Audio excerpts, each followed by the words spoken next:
अभी जो एमएसएमई काम करता है, स्कैम है या सच में वर्क करता है, फंडिंग होती है, वो सिर्फ स्मार्ट लोगों के लिए होती है या फिर जो कनेक्टेड लोग हैं उनके लिए होती है? सबसे इम्पोर्टेंट चीज ये है कि 0 से 1 करोड़ तक पहुंचना बहुत डिफिकल्ट होता है, बट 1 करोड़ से 100 करोड़ पहुंचना स्केलेबिलिटी का पॉइंट है कि बिजनेस कितना भी अच्छा हो, अगर फाइनेंस अच्छे नहीं है तो कितना भी अच्छा बिजनेस फेल हो सकता एमएसएमई सब्सिडी है जो कनेक्टेड लोग हैं बस उन्हीं को मिलती है। है। ये सर पहले होता था, अभी लगभग 90% चीजें डिजिटल हो गई है। 5 करोड़ का होटल बना है, 20% सब्सिडी, 1 CR बहुत बड़ी अमाउंट है आज एमएसएमई बिजनेस के लिए। बहुत सारे लोग बोलते हैं कि बिजनेस करना है मुझे लेकिन पैसा नहीं है, तो आज की डेट में मुझे लगता है कि वो प्रॉब्लम है ही नहीं। 0 से 100 आपको जाना है तो आप बैंक के फिनेंसेस के थ्रू जाओ, और 100 से 1000 जाना है तो आप SME IPO के थ्रू जाओ।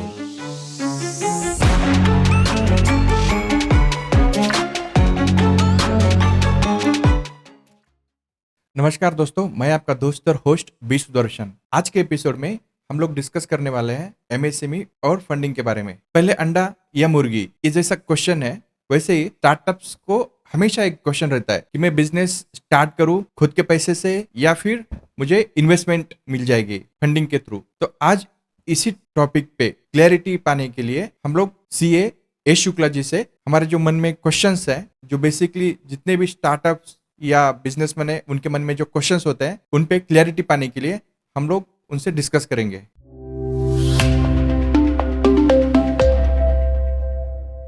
सर, सबसे पहले मैं पूछना चाहता हूँ कि अभी जो एमएसएमई काम करता है वो मतलब एक स्कैम है या सच में वर्क करता है? जो एमएसएमई के लिए फंडिंग होती है वो सिर्फ स्मार्ट लोगों के लिए होती है या फिर जो कनेक्टेड लोग हैं उनके लिए होती है? बिल्कुल सही क्वेश्चन है सर, क्योंकि आज जिस हिसाब से एमएसएमई जो मार्केट में घूम रहा है वो लोगों तक पहुंचता है कि एमएसएमई बहुत बढ़ रहा है, बट लोगों को पता नहीं है कि उसमें काम कैसे करते हैं और कैसे करना चाहिए। सबसे पहली चीज़, जो यूथ है, India's major population is youth, और जो एस्पायरिंग यंगस्टर्स है जिनको बिजनेस करना है, जिनको एक्सपेंशन करना है, जो आज भी 0 से बिजनेस स्टार्ट करते हैं, उनके लिए this is the golden opportunity. Because आज demand, domestic demand, I would say not exports, even domestic demand is huge.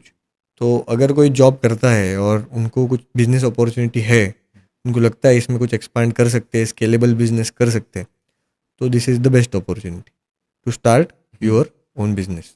इसमें सबसे इम्पोर्टेंट चीज़ ये है कि MSME compliance, MSME startup India, ये जो स्कीम्स है ये पहले समझ ले। कोई भी चीज़ चालू करने से पहले अगर ये समझ ले कि एमएसएमई क्या होता है तो कोई भी बिजनेस सक्सेसफुल हो सकता है और स्केलेबल भी हो सकता है। एमएसएमई क्या होता है फिर आप ही बताइए। बिल्कुल।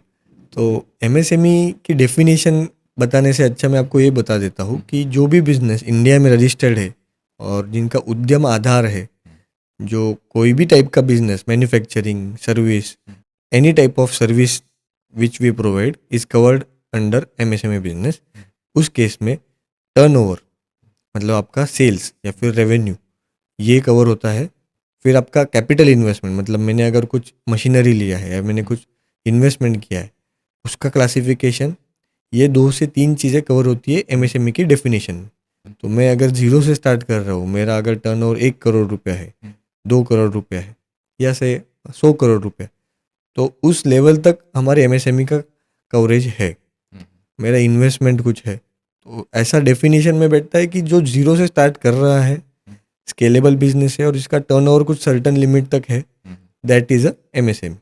तो बहुत सारे जो जॉब छोड़ने के बाद में बहुत सारे लोगों को लगता है कि मुझे बिजनेस स्टार्ट करना है, तो सबसे पहले हम लोग उनके लिए बात करते हैं थोड़ा सा कि बिजनेस जो है वो स्टार्ट करने के टाइम पे फंडिंग की जरूरत पड़ती है, तो खुद के फंड से करना चाहिए या फिर फंडिंग लेना चाहिए उसको? मोस्ट ऑफ द टाइम्स ऐसा होता है कि यूथ खुद के कुछ सेविंग्स कुछ ना कुछ तो हो ही जाती है। 2 से 5 से 10 लाख रुपए लोगों के पास होते हैं टू स्टार्ट विथ, बट मैं कहूँगा कि एक बैंकिंग, एक सिविल स्कोर और एक क्रेडिबिलिटी के हिसाब से आप अगर मुद्रा लोन भी ले सकते हो तो भी आप ले लो, और कुछ फंड आप खुद का रखो और कुछ फंड आप बैंक से भी यूज़ कर लो, ताकि आपको बैंकिंग समझ में आएगी, आपको फिनेंसेस समझ में आएंगे, और खुद का कैपिटल यूज़ करने के साथ बैंक का जो फंड मिलता है 7 to 10% के बीच में होता है वो, तो वो आप यूज़ करोगे तो आपको लेवरेज मिलता है. तो that is the best thing to finance a business.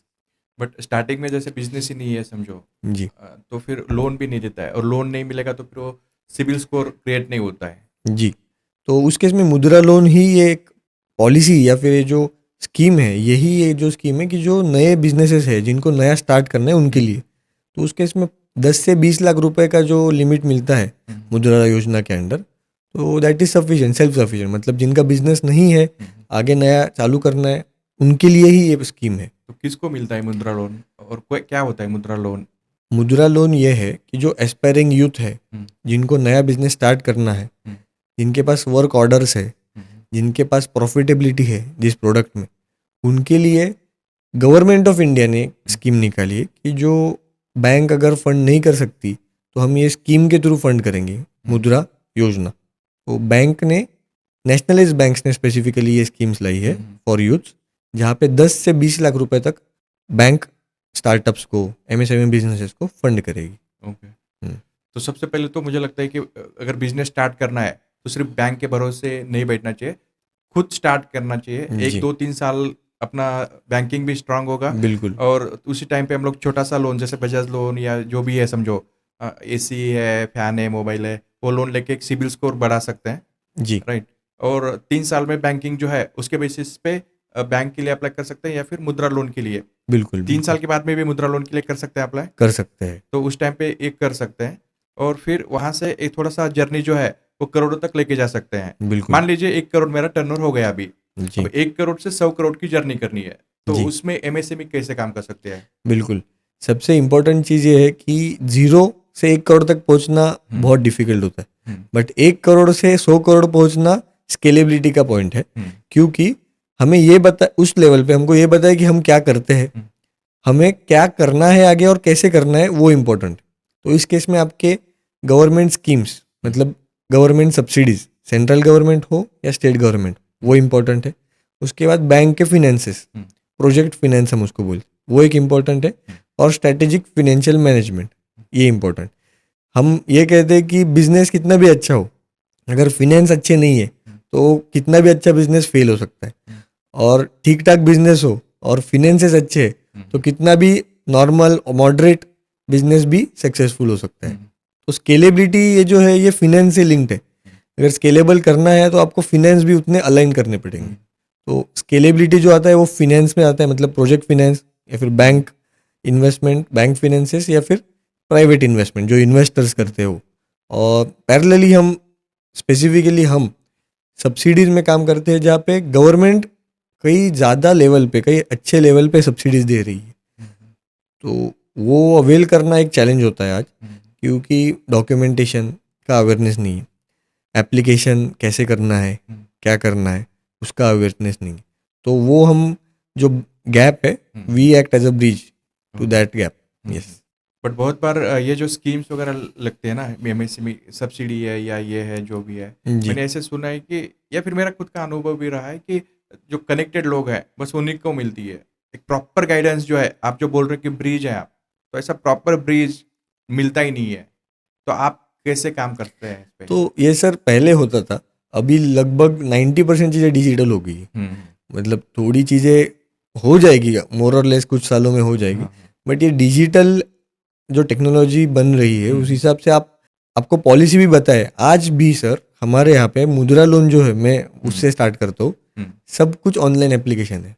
मेरा अगर कोई नेशनलाइज बैंक में बैंक अकाउंट है और मैं अप्लाई करता हूँ ऑनलाइन डिजिटली कि I want to apply for a Mudra loan, online application process, सारी डिटेल्स मुझे भरनी है, मुद्रा लोन सैंक्शन हो जाता है 15-20 मिनट में. 15-20 मिनट में? बिल्कुल. डिसबर्समेंट जो है वो मेरे ब्रांच में होगा. तो डिसबर्समेंट के लिए मैं ब्रांच जाके ले सकता हूँ. तो ये हो गया डिजिटल का. दूसरी चीज़, ये तो स्कीम ही है, गवर्नमेंट की स्कीम है, तो ये मैं अवेल कर रहा हूँ. तीसरी चीज़ चैलेंज है अवेयरनेस. मैं अगर महाराष्ट्र में कोई होटल, टूरिस्ट होटल या फिर रेस्टोरेंट, लॉजिंग कुछ डाल रहा हूँ, तो इसकी भी स्कीम्स है, सब्सिडीज है. अच्छा, होटल्स के लिए भी? बट ये चीज़ लोगों को पता नहीं है. और मैं ये भी बता दूं कि लोगों ने थोड़ा भी पढ़ लिया, पॉलिसी स्कीम्स पढ़ ली, तो अभी वो खुद जाके भी वो अवेल कर सकते हैं. इतना सिंप्लीफाई गवर्नमेंट ने कर रखा है. बट अवेयरनेस नहीं। तो our responsibility as a consultant is talking to people, spreading the awareness about the schemes that is introduced by government and getting it executed. सबसे important एप्लीकेशन से सब्सिडी आने तक का काम हम वो करते हैं।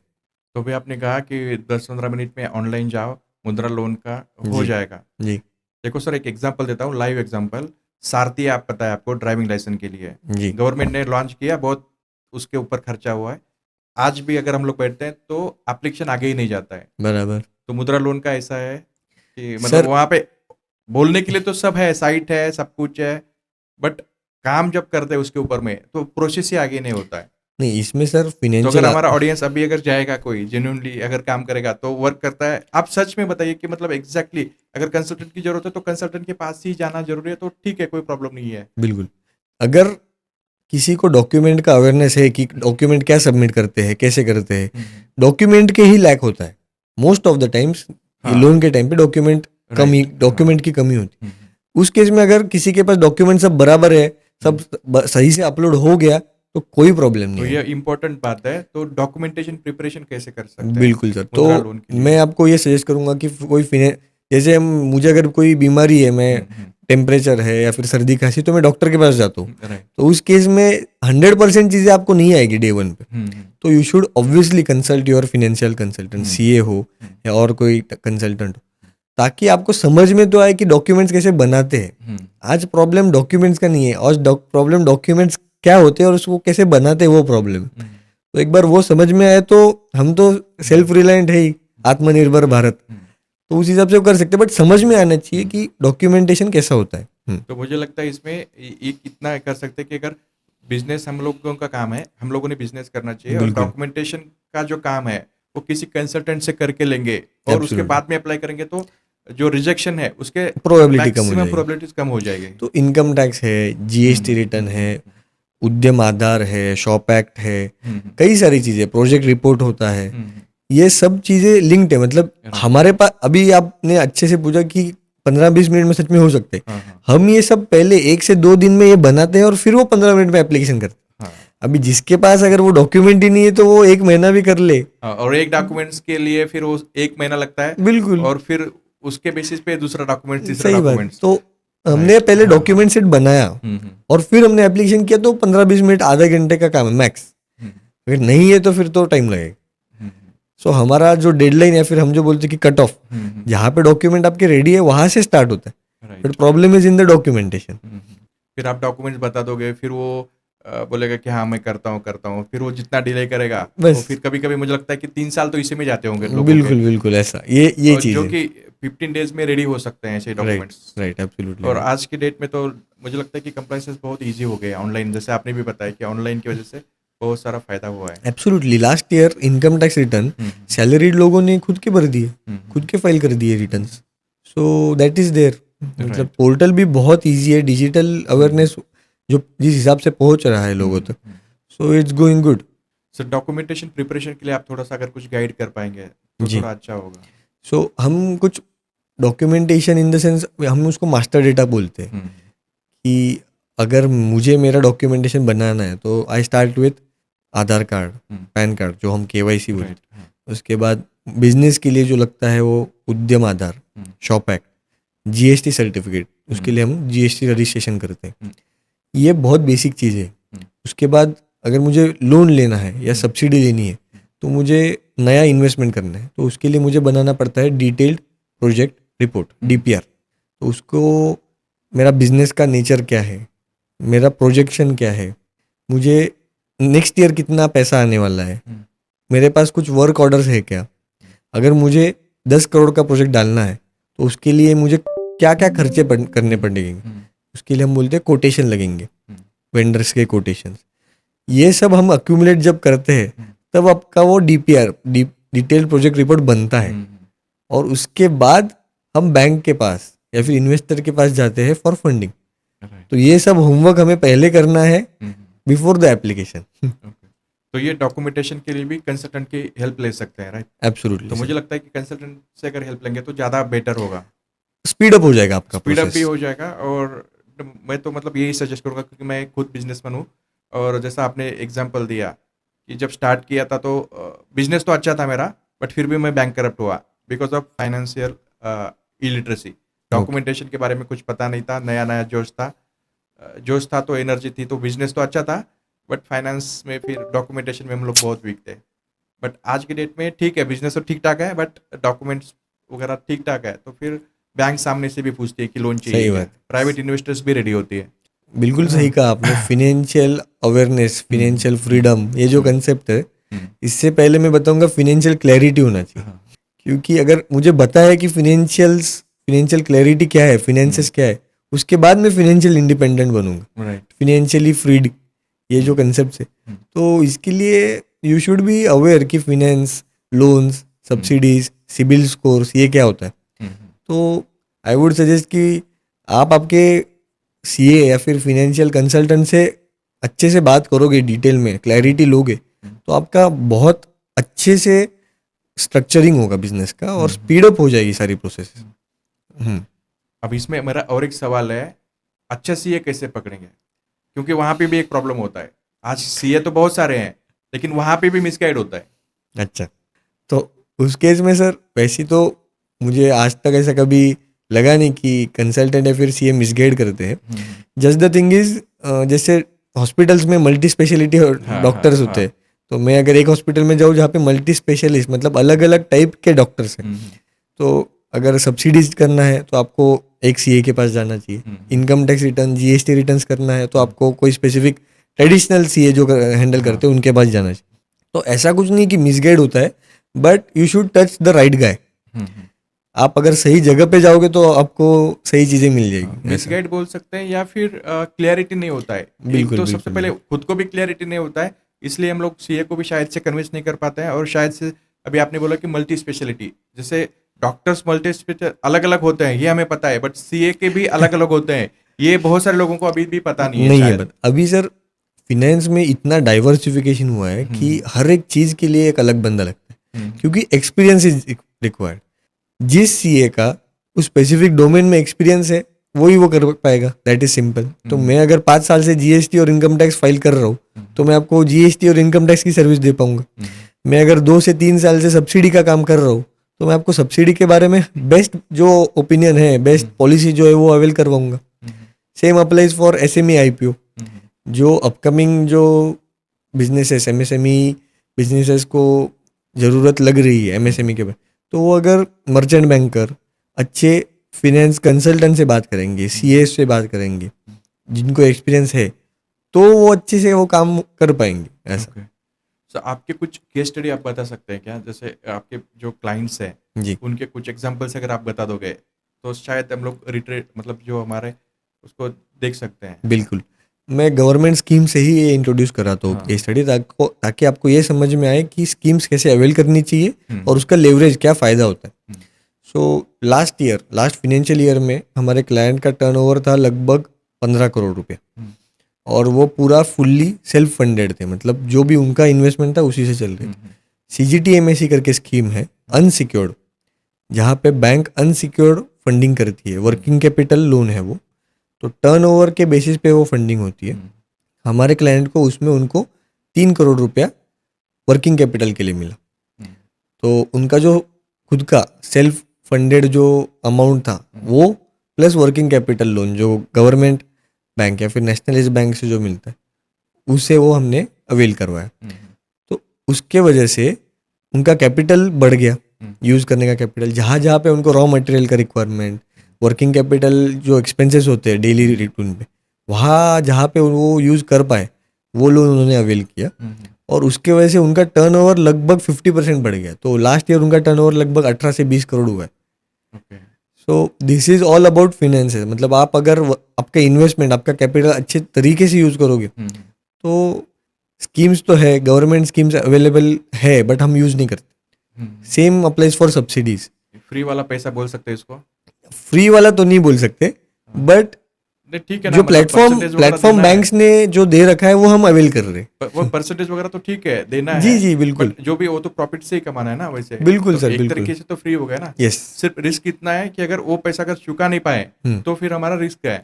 बराबर। बट अगर एक प्लेयर है, अच्छा प्लेयर है, तो फिर अगर वो पैसा मान लीजिए अगर बैंक ने दिया है उसको 12% से, और उसका अगर ऑलरेडी अगर मल्टीप्लाई कर रहा है तो एक तरीके से फ्री भी बोल सकते हैं ना उसको। सही बात। दूसरा एक केस स्टडी है कि कोई भी नए इन्वेस्टमेंट्स में, सो मैन्युफैक्चरिंग का यूनिट हो या मैंने जैसे बोला रिसोर्ट होटल, ऐसा कोई यूनिट हो, उस इन्वेस्टमेंट पे भी सब्सिडीज है। तो महाराष्ट्र में attractive investment scheme subsidy schemes आ रखी है। वहाँ पे मैंने 5 से 7 करोड़, चलो 1 करोड़ से स्टार्ट करते हैं, CMEGP schemes, PMEGP schemes, Maharashtra tourism policy, package scheme of incentives, ये अट्रैक्टिव सब्सिडी स्कीम्स है जहाँ पे लोगों को बता ही नहीं है कि ये स्कीम्स हम अवेल कर पा सकते हैं कि नहीं, अवेल कर सकते हैं कि नहीं। तो लास्ट ईयर हमने 5 करोड़ का हमारे क्लाइंट ने होटल बनाया, तो he is eligible for 20% subsidy sir. That surprising, मतलब 5 करोड़ का 20% इज 1 CR। 1 CR बहुत बड़ी अमाउंट है आज MSME बिजनेस के लिए। तो ये अगर कोई बिजनेस अवेल करना चाहता है तो डॉक्यूमेंटेशन, उसके बाद फिनेंशियल लिटरेसी, फिनेंशियल अवेयरनेस और एप्लीकेशन फॉर द इंसेंटिव, ये सब अगर अच्छे से करे तो स्काई इज द लिमिट।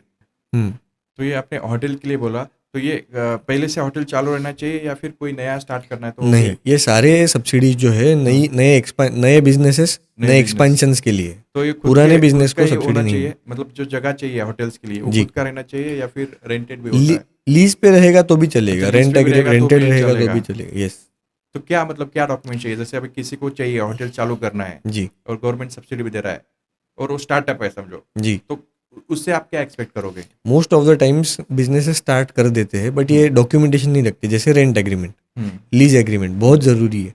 तो गवर्नमेंट और स्कीम्स अगर जो है उनको अगर लगता है अगर बिजनेस 5 से 10 साल चलेगा तो ही वो स्कीम्स इंसेंटिव्स देंगे ना।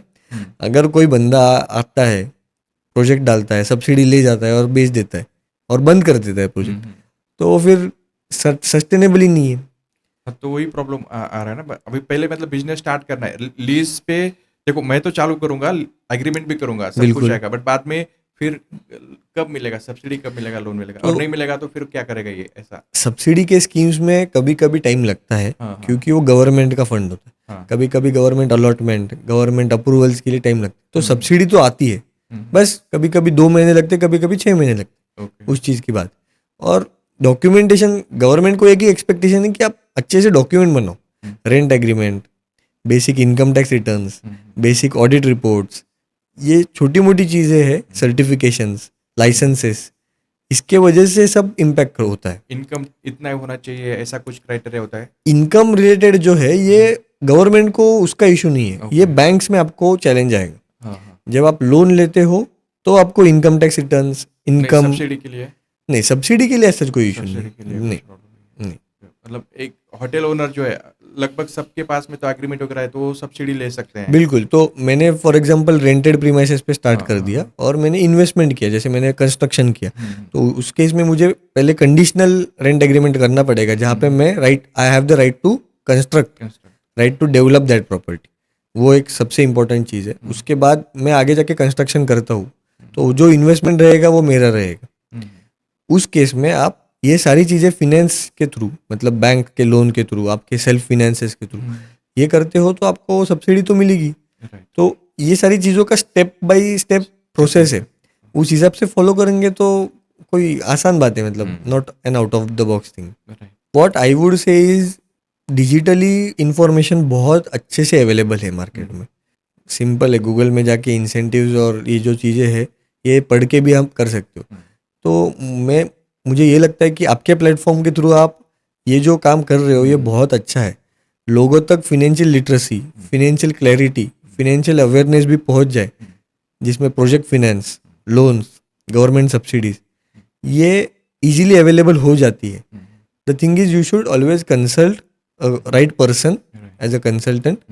और आप अगर खुद इंडिपेंडेंटली कर सकते हो, आपको अगर फाइनेंशियल लिटरेसी है तो मतलब डिजिटली प्लेटफॉर्म अवेलेबल है तो आप वो कर सकते हो अवेलेबल चीज़। तो that is the best thing. तो be clear in that case. और अगर स्केलेबल बिजनेस है, आपके पास आइडिया है, तो आपको ज़रूर ये एप्लीकेशन, ये अपॉर्चुनिटी अवेल करनी चाहिए। That's it. सर अभी हमारा जो ऑडियंस है वो क्लैरिटी के लिए ही आता है हमारे पास में। मतलब अभी ये जो बहुत सारे चैनल्स है जो फाइनेंशियल फ्रीडम की बात करते हैं, बट हम लोग अभी वो करेंगे बात उस पे भी, बट थोड़ा सा टाइम है, तो सबसे पहले हम लोग क्लैरिटी पे ही बात करते हैं। और अच्छा हुआ कि आपने क्लैरिटी पे ही बात की। अगर हमारे यूथ्स हैं अभी, जैसे कुछ लोगों को बिजनेस स्टार्ट करना है या फिर ऑलरेडी जिन्होंने स्टार्ट किया है, अगर उनको प्रैक्टिकल गाइडेंस करना है या कुछ आपको समझाना है, तो आप क्या समझाना चाहोगे प्रैक्टिकल वे में?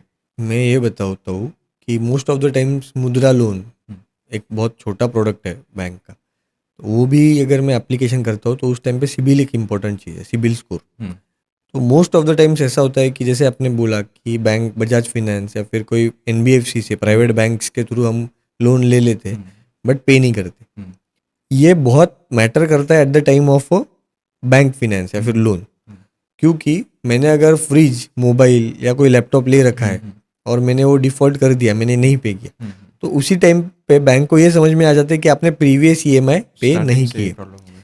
चलो इसके अलावा हम्म, सबसे सरप्राइजिंग चीज़ ये है, हम कभी कभी को एप्लीकेंट या फिर गारंटर बन जाते हम्म, हैं जहाँ पे मैंने लोन ले लिया लिया भी नहीं है, बैंक से पैसा लिया भी नहीं है, किसी मेरे फ्रेंड को या फिर रिलेटिव से नाम से लिया, वहाँ पे मैं को एप्लीकेंट बोरोवर बन जाता हूँ, गारंटर बन जाता हूँ। और वो बंदे ने अगर वो डिफ़ॉल्ट कर दिया हम्म, तो अपना भी सिबिल वहाँ पे हिट हो जाता है। राइट।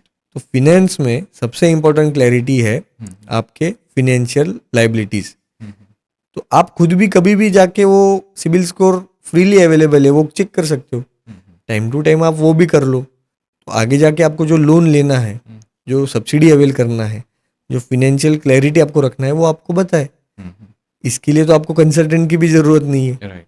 तो सिबिल स्कोर एक इम्पॉर्टेंट चीज़ है, वो आप रख सकते हो। उसके बाद आपका ITR, hmm, income tax return, GST return, hmm, ये भी लोगों की कई सारी साल से रिटर्न फाइल ही नहीं हुए। हम्म, इनकम है, हम्म, टैक्स लाइबिलिटी आती है बट पे नहीं हुए। हम्म, तो फिनेंशियल लिटरेसी का सबसे इम्पोर्टेंट चीज़ है इनकम टैक्स रिटर्न। हम्म, आपका अगर रिटर्न है, इनकम है, तो आपको वो फाइल करना चाहिए time to time within due dates.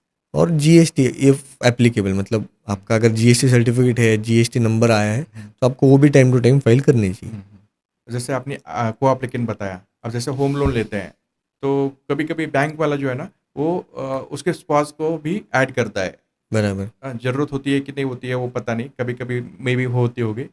तो फिर एक मान लीजिए दोनों भी इनकम जनरेट करते हैं, हस्बैंड को लोन लेना था, उसके स्पॉज को ऐड किया, तो फिर स्पॉज के सिबिल में भी दिखता है।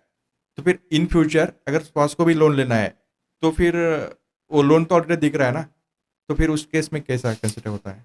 पहली चीज़, एप्लीकेंट को एप्लीकेंट तभी होता है जब आपका इनकम हम्म, कम है। राइट। जैसे मेरा इनकम 10 लाख रुपए है हाँ, और मेरा लोन 2-4 लाख रुपए का है, तो मैं पे कर सकता हूँ। हाँ, बट मेरा इनकम ही अगर कम है, हम्म, तो उस केस में मुझे को एप्लीकेंट या फिर कोऑपरेटिव। गारंटर लगेगा। हम्म, तो जहाँ पे हाउसिंग लोन की आपने बात करी कि हाँ, जहाँ पे स्पाउस, मतलब हस्बैंड और वाइफ हाँ, हाँ, दोनों को एप्लीकेंट एप्लीकेंट होते हैं, तो उस हम्म, केस में इनकम का एक इशू होता है। हाँ, उस केस में बैंक आपको एडिशनल एप्लीकेंट या को एप्लीकेंट लेती है। राइट। तो जहाँ पे इनकम का इशू है वहाँ पे ये इशू आएगा। अदरवाइज लोन के लिए आगे जाके आपके कोई भी टाइप का लोन हो, अगर वो टाइम टू टाइम पे हो रहा है, तो bank is always happy to give you an additional loan. अगर टाइम टू टाइम पे कर रहे हैं और गैप मतलब है कुछ, तो कोऑपरेटिव को भी मिल सकता है फ्रेशली। बराबर। बराबर। उसका मतलब पहले का है तो उसका कंसिडर नहीं होगा ना, नहीं होगा। वो एक फ्रेश उसको आपका कंसिडर कर सारे, सकते हैं। आपकी ईएमआई सारे रीपेमेंट्स आपके टाइमली होनी चाहिए, राइट। तो कोई इशू नहीं है बैंक। सर लोगों को अभी सब्सिडी ये वगैरह पता हुआ है, लेकिन एक आईपीओ करके एक नया कंसेप्ट आया है। जी। अब 2 साल पहले मुझे भी एग्जैक्टली पता नहीं था। आईपीओ में लिस्टिंग करना है, लिस्टेड कंपनी, तो ये क्या होता है, थोड़ा सा स्टार्टिंग से बताइए। जी। Most of the times IPO, so पहले फुल फॉर्म बता देते हो। Hmm, IPO is initial public offer. Hmm, और अभी तो आईपीओ या फिर नेशनल एक्सचेंज के प्लेटफॉर्म्स पे जो फैसिलिटीज़ बन रखी है, हम्म, वो इजीली अवेलेबल है through your consultants, through your merchant bankers. तो जहाँ पे बैंक्स या फिर आपकी ओन इन्वेस्टमेंट्स कम पड़ती है, हम्म, जहाँ पे बैंक्स फंड नहीं कर पाएगी, हम्म, जहाँ पे स्केलेबल बिजनेस है, आपके पास वर्क ऑर्डर्स है, हम्म, बट आपके पास सफिशिएंट लेवरेज नहीं है, उस केस में आप एसएमई आईपीओ या फिर मेन बोर्ड, ये दोनों फैसिलिटीज़ यूज़ कर सकते हो। एसएमई आईपीओ एक नया कंसेप्ट आया है जिसमें अपकमिंग जो यूथ्स है, जैसे आपने कहा कि एमएसएमई बिजनेसेस है, उनको अगर लेवरेज चाहिए, उनको अगर फिनेंसेस चाहिए, तो एमएसएमई के लिए best platform is SME IPO. Hmm, तो इस केस में जहाँ पे छोटे बिजनेसेस को स्केलेबिलिटी चाहिए, हम्म, सो वो 40-50 करोड़ का टर्नओवर भी होगा, और 100-200 करोड़ तक के टर्नओवर के कंपनीज भी रहेंगे, उनको भी ये एसएमई आईपीओ वो अवेल कर सकती है फैसिलिटी। इसमें पब्लिक फंडिंग ही है, तो जो नॉर्मल लिस्टिंग होता है वैसा ही है। तो you can avail funds from the public. उस केस में आपकी कंपनी पब्लिक हो जाएगी, okay, so public will be holding a stake in your company.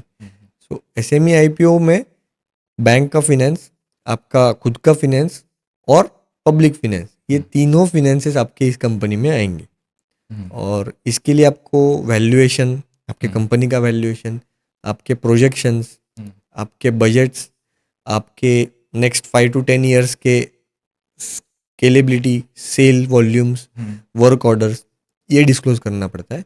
और उसके लिए सबसे इम्पोर्टेंट है DRHP, draft red herring prospectus. ये आपको बनाना पड़ता है और लोगों तक पहुंचाना पड़ता है कि हम ये बिजनेस में है, मेरे पास इतनी अपॉर्चुनिटीज़ है और मेरा बिजनेस में इतना प्रॉफिटेबिलिटी है। ये जब कोई पब्लिक शेयर होल्डर पढ़ता है और उसको अगर इसमें इंटरेस्ट है, तो ये अप्लाई करता है फॉर एन आईपीओ। तो जैसे हम नॉर्मल आईपीओ आपके डीमैट अकाउंट के थ्रू एप्लीकेशन करते हैं, उस हिसाब से ही एप्लीकेशन होता है। उसके पहले सेबी का ये गवर्नेंस और जो एनालिसिस और जो चेक्स होते हैं, ये होता है। अगर सेबी ने अप्रूवल दिया तो फिर आपका ये आईपीओ आगे बढ़ता है। उस हिसाब से पहले सेबी अप्रूवल्स मिलते हैं और फिर आप पब्लिक पे लिस्टिंग कर सकते हो। तो मैं मतलब कब करना चाहिए आईपीओ के लिए? जैसे मैं एक बिजनेसमैन हूँ, तो सही समय क्या होता है आईपीओ लिस्टिंग करने का? आईपीओ लिस्टिंग के लिए सही समय है जहाँ पे आपने बैंक से फिनेंसेस ले रखे हैं, आपको आपका बिजनेस 10x या फिर 100x स्केलेबिलिटी लेवल पे आपको दिख रहा है, आपके पास काफ़ी अच्छे लेवल पे वर्क ऑर्डर्स है, काफ़ी अच्छे लेवल तक आप pan India across the globe पहुंच सकते हो। उस केस में आपको सोचना चाहिए। But most important thing is you should have a good experience of 5 to 10 years in the existing business. तो उस केस में हम इंक्यूबेशन या फिर as a consultant we can help you about aligning your financials, making projections for your next 5 to 10 years of journey, and then scalability with the right leverage, वो हम कर सकते हैं। तो मान लीजिए अभी मेरा बिजनेस चल रहा है और स्टेबल है और स्केल अप के ज़्यादा चांसेस नहीं है, बट एक ब्रांच का 10 ब्रांच हम लोग कर सकते हैं, बट ग्रोथ का कंफर्मेशन नहीं है, तो ऐसे केस में जाना चाहिए नहीं चाहिए ना? कोई भी बिजनेस, इस केस में तो आईपीओ छोड़ो, सबसे इम्पोर्टेंट चीज़ सर्वे और स्टडी। बिजनेस स्टार्ट करने से पहले जब जैसे हम सर्वे लेते हैं, लोगों से बातें करते हैं, तो वो इम्पोर्टेंट है। सर्वे लेना, आपका depth and in depth analysis होना चाहिए, टेक्निकल, इकोनॉमिकल, ये सारा स्टडी होने के बाद आपको एक्सपेंशन का सोचना चाहिए। फिर वो आईपीओ के लिए हो या आपके एक्सपेंशन आइडियाज के लिए हो, भले वो बैंक लोन के लिए हो या सेल्फ फंडेड बिजनेस के लिए हो, ये सारी चीज़ों में आपका स्टडी बहुत इंपॉर्टेंट है, सर्वे इंपॉर्टेंट है। और उसके बेसिस पे आपको सोचना चाहिए कि एसएमई आईपीओ के लिए कंसल्टेंट्स के थ्रू ये in depth report, in depth industry analysis के थ्रू आप ये रिपोर्ट निकाल सकते हो। जैसे अभी मुझे एसएमई करना है इसमें, तो मिनिमम क्राइटेरिया क्या होगा इसका? मिनिमम क्राइटेरिया इसमें कुछ टर्नओवर के लिमिट्स है, प्रिस्क्राइब लिमिट्स है, कुछ पेड अप कैपिटल के लिमिट्स है, और आपके बिजनेस नेचर ऑफ बिजनेस के कुछ स्पेसिफिक क्राइटेरियाज है, जहाँ पे मर्चेंट बैंकर या फिर एंकर इन्वेस्टर्स को वो इंटरेस्ट आएगा नहीं आएगा, या फिर आपका बिजनेस फिजिबल है नहीं है, ये मैटर करता है। तो आपको ऐसा विजन और ऐसा प्लानिंग के साथ चलना चाहिए जहाँ पे आपका investment, equity share capital, paid up capital, आपको first and foremost thing is private limited company लगेगी। लिस्टिंग के पहले आपको एक प्राइवेट लिमिटेड कंपनी जरूरी है, उसके बाद आपकी कंपनी पब्लिक लिमिटेड होगी। दूसरी चीज़, पेड अप कैपिटल का जो लिमिट है और आपके फिनेंशियल बैलेंस शीट का जो लिमिट है, ये क्राइटेरिया बहुत इंपॉर्टेंट है, जहाँ से आपका पेड अप कैपिटल 1 से 10 करोड़ के बीच में एटलीस्ट होना चाहिए मिनिमम। तो उतना अगर आपका स्केलेबल बिजनेस है, ऑलरेडी वेल इस्टेब्लिश बिजनेस है, तो we can think upon for SME IPO. तो मिनिमम जो क्राइटेरिया है 1 10 से 10 करोड़ का जी रहना चाहिए रेवेन्यू, और स्केलेबिलिटी की पॉसिबिलिटीज दिखना चाहिए। Share capital, share, paid up capital, share capital, आपका जो हाँ इन्वेस्टमेंट है वो 1 से 10 करोड़ होना हाँ, चाहिए। इन्वेस्टमेंट जो है अपना रेवेन्यू 1 से 10 revenue should be also good, it hmm. Should be scalable, that is a criteria. Okay. ये आईपीओ और जैसा अभी स्टार्टअप जो है वो फंड रेज कर रहे हैं अलग अलग जगह पे, जैसे जी शार्क टैंक में, या फिर बहुत सारे एंजल इन्वेस्टर वगैरह है, हम्म। तो इसको कैसा देखते हैं आप? तो फंडिंग जो है बिजनेस को अलग अलग टाइप से होती है। सबसे हम्म, इम्पोर्टेंट चीज़, we can fund the startup from bankers, hmm, आपके फ्रेंड्स और रिलेटिव्स भी फंड कर सकते हैं आपका स्टार्टअप। राइट। आप आईपीओ के थ्रू एक स्केलेबल लेवल पे आपका पहुंच गया है बिजनेस, वेल इस्टेब्लिश्ड है, तो आप आईपीओ के थ्रू भी, आप पब्लिक शेयर होल्डिंग के थ्रू पब्लिक से भी पैसा उठा सकते हो। और फोर्थ और fifth is private investors, private equity. तो वहाँ से भी आप, जैसे शार्क टैंक एक प्लेटफॉर्म है जहाँ पे कोई प्राइवेट लोग, प्राइवेट इन्वेस्टर्स, एंटरप्रेन्योर्स इन्वेस्ट करते हैं। अगर उनको आइडिया अच्छा लगा तो वो इन्वेस्ट करते हैं। राइट। तो एसएमई आईपीओ तो एक प्लेटफॉर्म है जहाँ पे आप फिनेंसेस ले सकते हो। अदरवाइज प्राइवेट इन्वेस्टर्स और एंटरप्रेन्योर्स है, प्राइवेट इक्विटी है, म्यूचुअल फंड्स, बहुत बड़े बड़े इंस्टीट्यूशंस है जो आपको, अगर सही आइडिया है, अच्छा स्टार्टअप है, तो वो फंड हो जाता है वैसा भी। टाटा, मैंने सुना है टाटा इसको फंड करता है, उसको फंड करता है। बिल्कुल तो ये जो बिल्कुल, इंस्टीट्यूट्स है, अगर यस अपने पास सही कंसेप्ट है तो उनके पास में जाके हम लोग अप्रोच कर सकते हैं। एब्सोल्युटली। अभी हम लोग डिस्कस जब कर रहे थे तो अपनी वैल्यूएशन की बात की थी, जी, तो ये वैल्यूएशन मतलब कैसे होता है बिजनेस का? बिजनेस का वैल्यूएशन में कई सारे मैट्रिक्सेस है, जहाँ पे आपके असेट्स, आपकी लायबिलिटी, आपके नेटवर्थ, आपकी रेवेन्यू, आपकी प्रॉफिटेबिलिटी, ये कई सारे चीज़ें एज अ मल्टीपल काम करती है, और उस हिसाब से ही आपका वैल्यूएशन निकलता है। तो जैसे फॉर एग्जांपल लेमैन लैंग्वेज में मैं बोलूँ कि मैंने एक रेजिडेंशियल फ्लैट लिया है, मेरा फ्लैट है खुद का, उसका वैल्यूएशन है 1 करोड़ रुपए, और वो मैंने लोन पे लिया है, जिसपे लोन है मेरा 60 लाख रुपए। तो मेरी इन्वेस्टमेंट है ऑब्वियसली 40 लाख रुपीज़। तो आपका वैल्यूएशन क्या है फ्लैट का? 1 करोड़। 1 करोड़। और मैंने खुद का इन्वेस्टमेंट जो किया है वो 40 लाख रुपए। 40 लाख। तो मेरा नेटवर्थ क्या हुआ? 40 लाख रुपए। मैंने जो इन्वेस्ट किया है दैट इज मेरा net worth. So valuation is what I have, what I own, and उसके बाद वैल्यूएशन में मेरी लोन्स एंड लाइबिलिटीज आती है कि जो मैंने बैंक से उठाया है, मैंने जो लोगों से पैसा लिया है as a loan, that is considered as a liability. तो नेट में आपके बिजनेस का वैल्यूएशन कैसा आएगा? आपकी प्लांट एंड मशीनरी, आपके फिक्स्ड असेट्स, आपकी वैल्यूएशन, आपके स्टॉक इन्वेंट्रीज जो हम बोलते हैं, उसके बाद आपके बैंक बैलेंसेस, आपकी एफडीज, ये सब आपके असेट्स है। आपकी लाइबिलिटीज क्या है? जो आपने बैंक से लोन लिया है, आपने और कोई क्रेडिटर्स है, जो वेंडर्स है आपने जिनसे आपका स्टॉक लिया है, दैट इज योर लाइबिलिटी। सो ये सब मिला के नेट में आपका जो आएगा that is your net worth, and आपका सेल्स का प्रोजेक्शन, जो प्रोजेक्शन है उसके बेस पे आपके वैल्यूएशंस बनते हैं। तो तो ये कौन सब करता है? मैट्रिक्स आपको फिनेंस, मतलब प्रोजेक्ट फिनेंस में, या फिर आईपीओ के लिए वैल्यूएशन के लिए आपको मर्चेंट बैंकर्स, रजिस्टर्ड वैल्यूअर्स आपको अच्छे से गाइड कर पाएंगे। और वैल्यूएशन डिसाइड कौन करता है? जैसा मेरा बिजनेस है जी, तो इसका वैल्यूएशन ये है, ये कौन बताएगा? सीए बताएंगे या? सीए बताएंगे, but registered valuers, CA along with the अच्छा। स्पेसिफिक स्पेशलिस्ट, जैसे मैं बोलूँगा, हाँ हाँ हाँ। जो रजिस्टर्ड वैल्यूअर है वो आपको अच्छे से वैल्यूएशन बताएंगे बिजनेस की। ओके। और ये मतलब गवर्नमेंट बॉडी होता है वो? नहीं, ये स्पेसिफिक, जैसे सीए की एक बॉडी है, आईसी है, तो रजिस्टर्ड वैल्यूएशन की वो एक स्पेसिफिक एग्जामिनेशन और एक डिग्री होती है। ओके। वो जो क्वालिफाइड होते हैं लोग, वो ये वैल्यूएशन करते हैं। ओके। और वो फिर ग्रांटेड रहता है, मतलब सब लोगों का सेम, यस, जैसे ये कंपनी का है। और ये वैल्यूएशन जो है वो सिर्फ प्राइवेट लिमिटेड कंपनी या फिर प्रोपरेट, सब बिजनेस का होता है? सारे बिजनेस का वैल्यूएशन कर मेरा सकते एक हैं। छोटा सा रेस्टोरेंट है मान लीजिए, जी, तो उसका भी वैल्यूएशन कर सकते हैं। निकलता है? वैल्यूएशन कब आता है? तो सबसे इम्पोर्टेंट चीज़ ये है कि आपको कोई चीज़ बेचनी है, तो उसका हाँ, क्या वैल्यू है? राइट। हाँ हाँ। तो आपको अगर आपके बिजनेस में पार्टनरशिप चाहिए, शेयर होल्डिंग, आप पब्लिक शेयर होल्डिंग ले रहे हो ऐसे में आईपीओ में, तो सामने वाला बंदा इन्वेस्ट कर रहा है, राइट?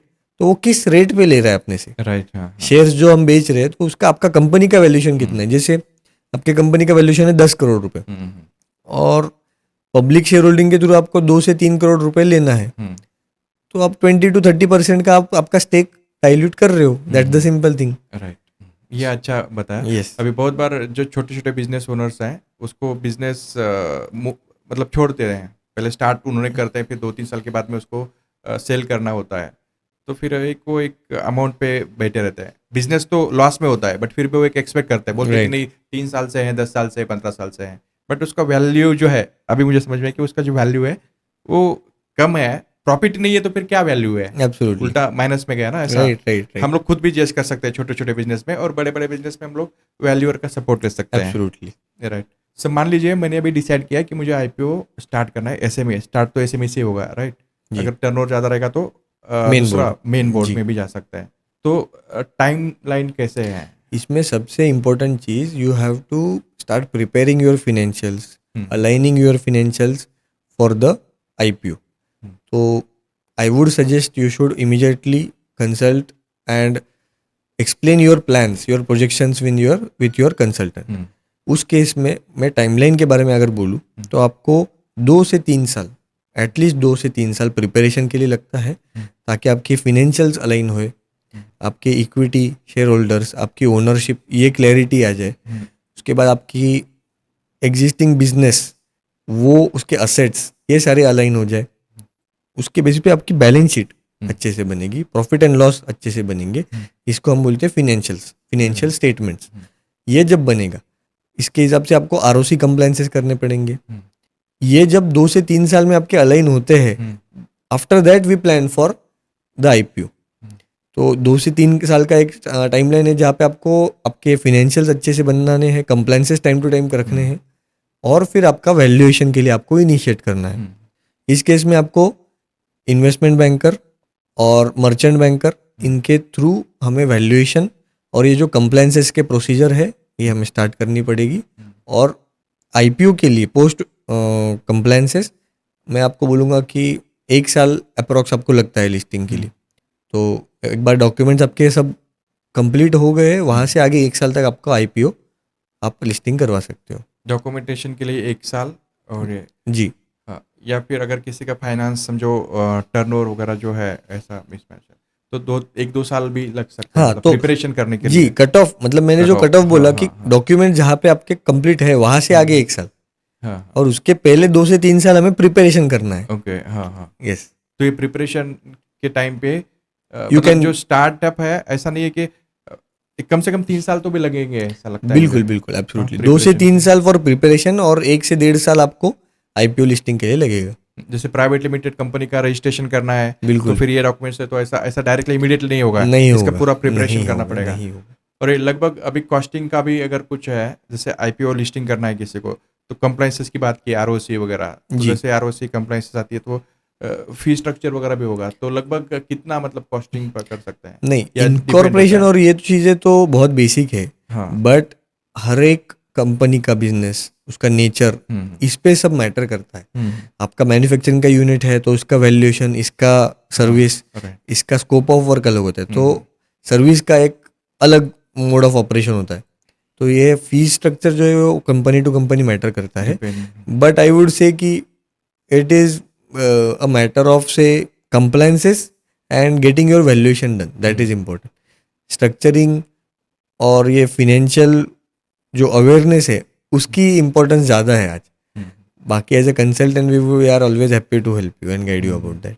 तो आप बहुत यूथ सीए हैं. मुझे बहुत खुशी हो रही है आपके साथ पॉडकास्ट बनाने के लिए, बिकॉज हमारा जो प्लेटफॉर्म है वो सिर्फ यूथ्स के लिए ही काम करता है.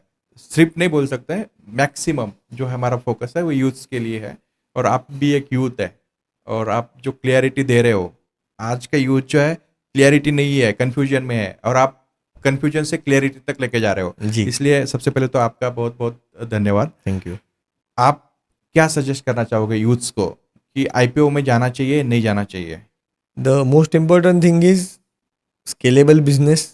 3 से 5 साल का एटलीस्ट एक्सपीरियंस आपका होना चाहिए, और द रीजन फॉर फंडिंग, उसकी क्लैरिटी चाहिए. अगर मुझे फंडिंग चाहिए, एसएमई आईपीओ के थ्रू मुझे फंडिंग चाहिए, तो वो किसके लिए चाहिए, वो मैं कहाँ पे यूज़ करूँगा, यूटिलाइजेशन कहाँ पे होना चाहिए, उसकी क्लैरिटी होनी चाहिए.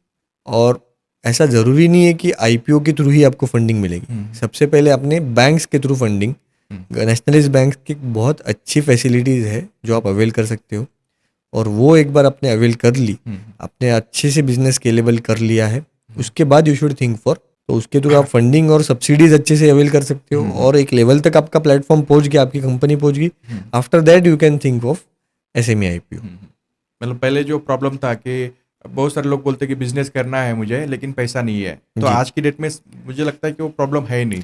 बिल्कुल, मैं आपको ये बोलूंगा कि 0 से 100 आपको जाना है तो आप बैंक के फिनेंसेस के थ्रू जाओ, और 100 से 1000 जाना है तो आप एसएमई आईपीओ के थ्रू जाओगे। 100 से 1000 तक, तो 1000 तक तो हम लोग जा सकते हैं अभी। बिल्कुल, yes.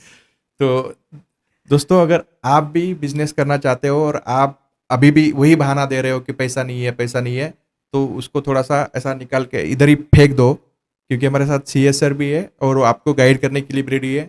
Hand to hand, hand holding के साथ में वो काम करते हैं, और बहुत अच्छे से काम कर रहे हैं वो। लगभग 5-6 साल से हम लोग टच में है। तो सर बेसिकली आप मुंबई एंड नासिक, कहाँ आपका जो सर्विस सेक्टर है वो कहाँ पे है? We have our 3 offices okay, at Nashik, Mumbai and Pune. Okay, But otherwise we are virtually available. So we, Okay. as of now, we are providing services pan India. Okay. So yeah, location is not an issue as of now. We can obviously virtually connect with people, okay. and we can guide them as soon as possible. अगर किसी को personal consultation चाहिए तो आप available हो सकते Yes, हैं, absolutely. right? बाकी सर्विसेज नहीं लेना है, नहीं लेना है, इस डिपेंड ऑन आपका जो भी गोल है। बट सर हमारे प्लेटफॉर्म के जो ऑडियंस है उनके लिए अवेलेबल रहेंगे। मैं Yes. रिक्वेस्ट भी करूँगा। Thank you very much, sir. Mostly CA जो है वो बिजी रहता है, बट आपके अगर कुछ क्वेश्चंस है तो आप डीएम भी कर सकते हैं। तो हो सके तो फिर हम लोग जो टॉपिक्स हैं उसी से रिलेटेड कुछ सीरीज भी बना सकते हैं। Yes, sure. ठीक है सर, आपका बहुत बहुत धन्यवाद। और ऑडियंस अगर डिमांड करेगी तो फिर से हम लोग आपको इनवाइट करेंगे। Sure, sir. I would love to come over here, and thank you for giving me an opportunity and inviting me over here. सबसे अच्छी चीज़ ये है कि फिनेंशियल क्लैरिटी और अवेयरनेस का काम अगर हम कर रहे हैं और करते भी है, तो it is actually contributing towards the economy, and उसी के बेसिस पे एक फिनेंशियल इंडिपेंडेंस लोगों को आएगा। Yeah. So it is always good from a financial consultant point of view. Thank you very much. Thank you so much sir. दोस्तों, आशा करता हूँ कि हमारा जो डिस्कशन हुआ आपको समझ में आया होगा। अगर समझ में नहीं आया तो फिर 1 बार, 2 बार, 3 बार इसी को फिर से रिपीट सुनिए, क्योंकि कुछ चीजें जो है वो बाउंस हो सकती है, बट ये जो टॉपिक है वो बहुत इंपॉर्टेंट और बहुत अहम टॉपिक है। तो मुझे लगता है दोस्तों, आज के डेट में फंडिंग लेना एक बहुत बड़ा चैलेंज नहीं है, बस क्लैरिटी ये सबसे इंपॉर्टेंट चीज है। दोस्तों, अगर आपको भी लगता है कि हम लोग जो काम कर रहे हैं वो जेन्युइन काम कर रहे हैं और ये लोगों तक पहुंचना चाहिए, आप भी हमें हेल्प कर सकते हैं इस चैनल को लाइक और सब्सक्राइब करके। और दोस्तों, एटलीस्ट 5 लोगों तक अगर आप स्प्रेड करेंगे तो हमें बहुत बड़ी हेल्प होगी कि ये जो हमारा भारत देश है, नेशन बिल्डिंग में उसका बहुत बड़ा रोल हो सकता है। आशा करता हूँ कि ये एपिसोड आपको क्लैरिटी देगा। मिलते हैं अगले एपिसोड में, तब तक के लिए मस्त, स्वस्थ और हंसते रहिए। जय हिंद, जय भारत।